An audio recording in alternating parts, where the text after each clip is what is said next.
ఒరే బాలు, బాలు త్వరగా లే! ఎంత అదృష్టవంతుడివిరా నువ్వు. అటు చూడు, ఆకాశం నుండి మేఘాలు విడిపోయి స్వచ్ఛమైన తేనెవాన కురుస్తోంది. నీ నోరు ఎంత పెద్దగా తెరిస్తే అంత తేనె నీ కడుపులోకి వెళ్తుంది. త్వరగా నోరు తెరిచి ఉండు.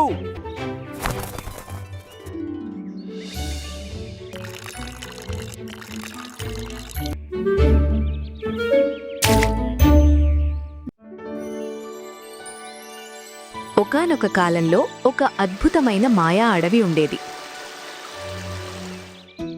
ఆ అడవిలో మొంటూ అనే ఒక అల్లరి కోతి, చోటు అనే ఒక అందమైన జింక, బాలు అనే ఎలుగుబంటి, చింకీ అనే రంగులు మారే పక్షి నివసిస్తూ ఉండేవి.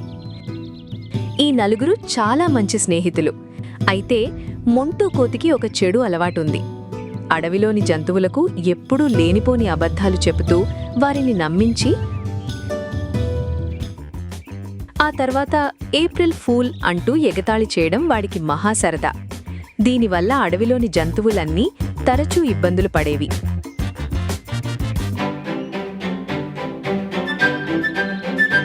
ఒరే బాలు, బాలు త్వరగా లే! ఎంత అదృష్టవంతుడివిరా నువ్వు. అటు చూడు, ఆకాశం నుండి మేఘాలు విడిపోయి స్వచ్ఛమైన తేనెవాన కురుస్తోంది.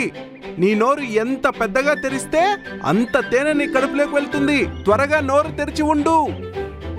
బాలు ఎలుగుబంటికి తేనంటే ప్రాణం. మొంటూ మాటలు వినగానే బాలు నిద్రలో నుండి లేచి కళ్ళు కూడా తెరవకుండా ముఖం పైకి పెట్టి తన నోటిని ఎంత పెద్దగా తెరవగలడో అంత పెద్దగా తెరిచి ఆకాశం వైపు చూశాడు. కాని అక్కడ తేనెవాన లేదు సరే కదా. సరిగ్గా అదే సమయంలో కొమ్మపై కూర్చున్న ఒక కాకి వేసిన రెట్ట నేరుగా వచ్చి బాలు నోట్లో పడింది. అది చూసిన మొంటూ చెట్టు కొమ్మపై చప్పట్లు చరుస్తూ గట్టిగా కేకలు వేసి నవ్వాడు.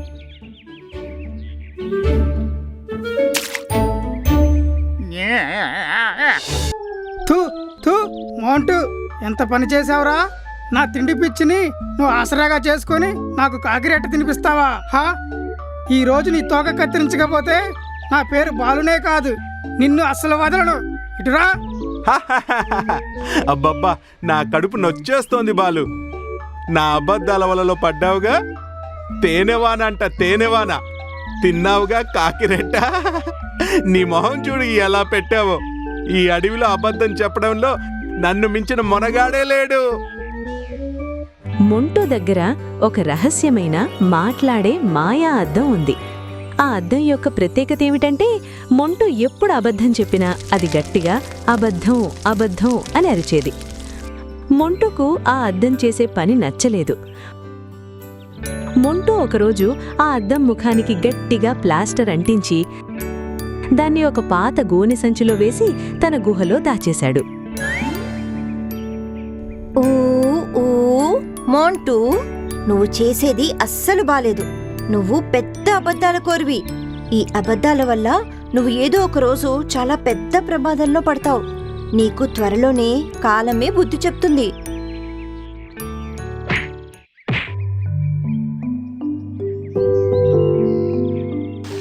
మరుసటి రోజు ఉదయం అడవిలోని జంతువులన్నీ ఒకచోట కూర్చుని తింటుండగా మొంటూ దూరం నుండి రొప్పుతూ భయంతో వణికిపోతున్నట్లు నటిస్తూ పరిగెత్తుకుంటూ వచ్చాడు.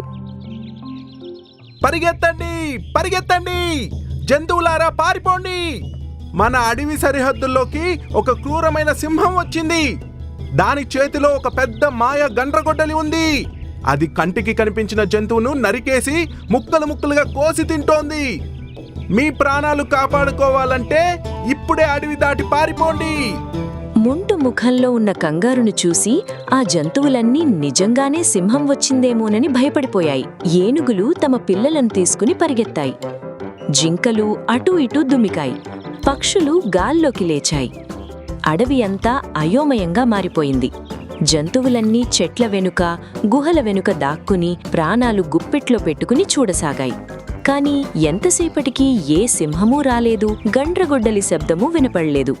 అప్పుడు మొంటూ ఒక పెద్ద రాయిపై కూర్చుని తన కాళ్ళు ఊపుతూ గట్టిగా నవ్వాడు.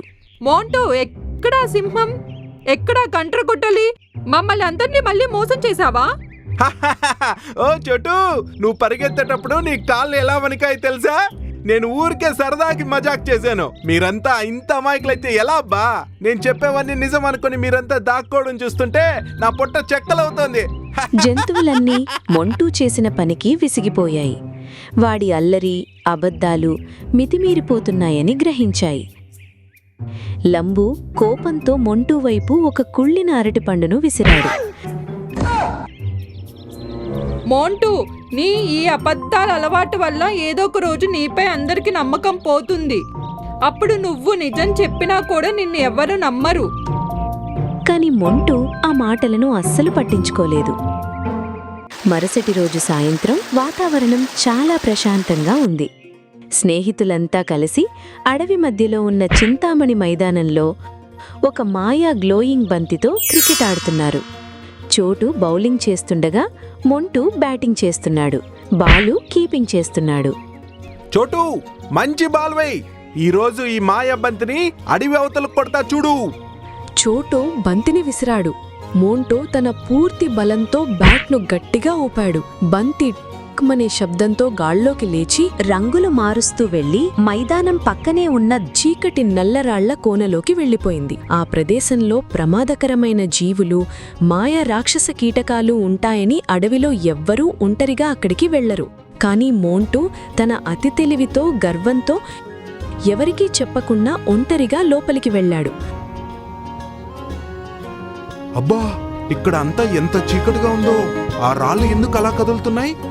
ఏదైతేనే నా మాయా బంతి దొరికింది. కానీ ఈ బంతి మీద ఉన్న ఈ పెద్ద నీడేంటి?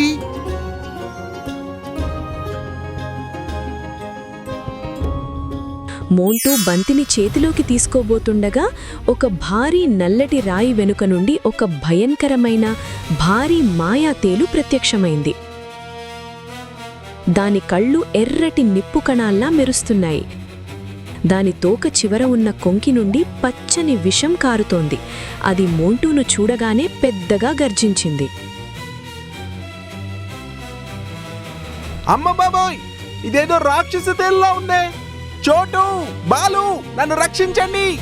మొంటూ పారిపోయే లోపే ఆ మాయాతేలు తన తోకను మెరుపు వేగంతో గాల్లోకి లేపి మొంటూ కుడి చేతిపై గట్టిగా పొడిచింది. ఆ విషపు దెబ్బకు మొంటూ చెయ్యి క్షణాల వ్యవధిలో ఆకుపచ్చ రంగులోకి మారిపోవడం ప్రారంభించింది. ఆ విషం వాడి ఒళ్లంతా పాకుతూ శరీరాన్ని రాయిలా మార్చడం మొదలుపెట్టింది. అమ్మ బాబోయ్, చచ్చిపోతున్నా. నన్ను కాపాడండి. ఈ మాయా తెలు నన్ను గట్టిగా కుట్టేసింది. నా శరీరం గడ్డ కట్టుకుపోతోంది. కదలలేకపోతున్నాను. ఇది నిజం. దేవుడి సాక్షిగా ఇది అబద్ధం కాదు.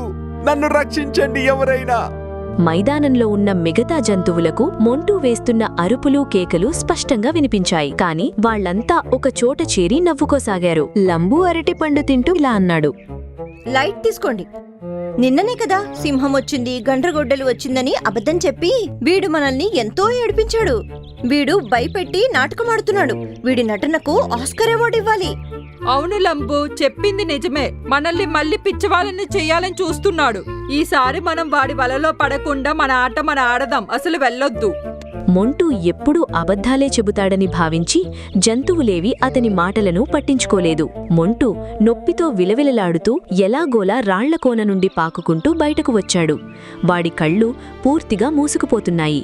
చెట్టుపై ఉన్న చింకి పక్షి వాడి భయంకరమైన పరిస్థితిని, ఆకుపచ్చగా మారిన చేతిని గమనించింది. చోటు, బాలు, త్వరగా రండి.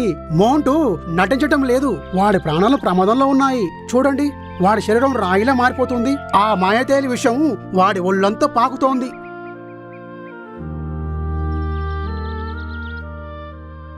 అరే దేవుడా, ఇది నిజంగానే మాయాతేలి విషయంలా ఉంది. చూడు, ఇంకొక 5 నిమిషాలు గాని ఆగితే వీడు నిజంగా పూర్తిగా ప్రాణం లేని రాయిలా మారిపోతాడు. మన కోపాలు పగలు పక్కన పెట్టి త్వరగా వీడిని కాపాడాలి. ఇంతలో ఆ భారీ మాయాతేలు కోనలో నుండి బయటకు వచ్చి జంతువులపైకి రాసాగింది. అది తన మాయాశక్తులతో పెద్ద పెద్ద రాళ్లను గాల్లోకి లేపి జంతువులపైకి విసరడం ప్రారంభించింది. మైదానంలో ఉన్న మిగతా జంతువులన్నీ భయంతో పారిపోయాయి. కాని మొంటూ యొక్క నిజమైన స్నేహితులు అక్కడే నిలబడ్డారు. బాలు, నువ్వు ఆలస్యం చేయకుండా మోంటూను నీ భుజాలపై వేసుకొని వెళ్ళు. చింకీ, పైనుండి తేలు కళ్ళపై దాడి చేసి దాని దృష్టి మళ్లించు. నా బలమైన కొమ్ములతో ఇక్కడే అడ్డుకుంటాను. చింకి పక్షి తేలు కళ్ల ముందు వేగంగా తిరుగుతూ తన రెక్కలతో దానికి ఏమీ కనిపించకుండా చేస్తుంది. తేలు కోపంతో తోకను ఊపుతుండగా చోటూ జింక తన బలమైన కొమ్ములతో తేలు కాళ్లను గట్టిగా ఢీకొట్టి దాన్ని వెనక్కి నెడతాడు.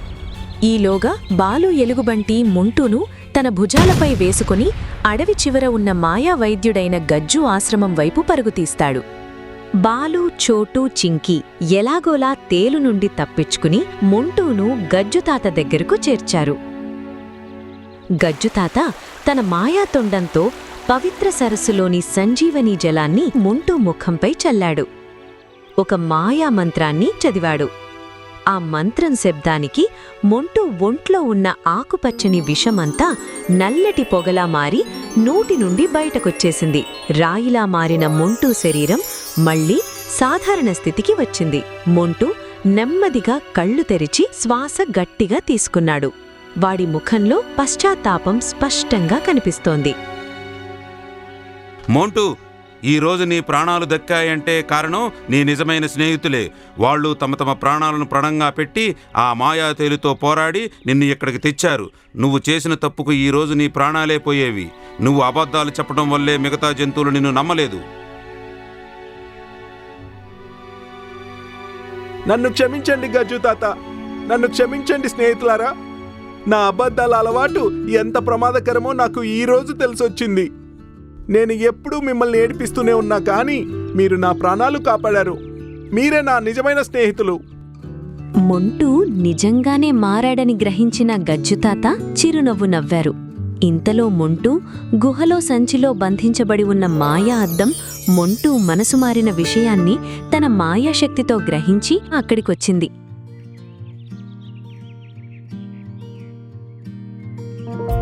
అబ్బా, బతికించావు మోంటూ. ఇప్పటికైనా నీకు బుద్ధి వచ్చిందా? అబద్ధం అనేది తాత్కాలికంగా ఆనందాన్ని ఇస్తుంది, కానీ జీవితాంతం సమాజంలో మనపై ఉన్న నమ్మకాన్ని, గౌరవాన్ని పూర్తిగా పోగొడుతుంది. ఇకనైనా నిజాయితీగా బతుకు. అవును మిత్రమా, నన్ను క్షమించు.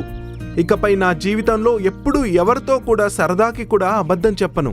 నా ఊపిరి ఉన్నంత వరకు నిజం మాత్రమే మాట్లాడతాను. ఇదే నా ప్రమాణం.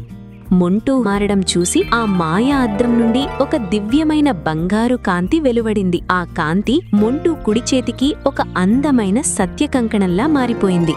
ఆ రోజు నుండి మొంటూ తన అల్లరి చేష్టలను మానలేదు, కాని అబద్ధాలు చెప్పడం మాత్రం పూర్తిగా మానేశాడు. స్నేహితులంతా కలిసి ఆ మాయా అడవిలో ఎంతో సంతోషంగా, ఆనందంగా జీవించసాగారు.